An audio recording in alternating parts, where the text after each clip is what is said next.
കിഴക്കൻ മലയോര മേഖലയിലെ പ്രധാന വിനോദസഞ്ചാര കേന്ദ്രമായ പാലരുവിയിലേക്ക് ജലം ഒഴുകിത്തുടങ്ങി. കടുത്ത വരൾച്ചയെ തുടർന്ന് പൂർണ്ണമായും വറ്റിയിരുന്നതിനാൽ വേനൽ ആരംഭത്തിൽ തന്നെ പാലരുവിയിലേക്കുള്ള പ്രവേശനം വകുപ്പ് താൽക്കാലികമായി നിർത്തിവച്ചിരുന്നു. കഴിഞ്ഞ ദിവസങ്ങളിൽ മലയോര മേഖലയിലുണ്ടായ ശക്തമായ മഴയിലാണ് പാലരുവിയിൽ വീണ്ടും നീരൊഴുക്ക് ആരംഭിച്ചത്. ശക്തമായ രീതിയിൽ നീരൊഴുക്ക് ആരംഭിച്ചിട്ടില്ലാത്തതിനാൽ പ്രധാന ജലപാതത്തിൽ അപകടമില്ലാത്ത രീതിയിൽ കുളിക്കാവുന്ന സാഹചര്യമാണ് നിലവിലുള്ളത്. ജലമൊഴുക്ക് കൂടുതലായാൽ അരുവിക്ക് താഴെയുള്ള തോടിൻ്റെ കടവുകളിൽ മാത്രമേ കുളിക്കുവാൻ അനുവാദമുള്ളൂ.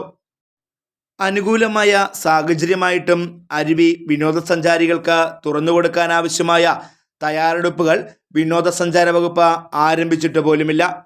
സാധാരണ നിലയിൽ വേനൽക്കാലത്ത് മുന്നൊരുക്കങ്ങളെല്ലാം പൂർത്തിയാക്കി ജലമൊഴുക്ക് ആരംഭിക്കുന്നതിൻ്റെ അടിസ്ഥാനത്തിൽ പ്രവേശനം അനുവദിക്കുകയാണ് പതിവ്.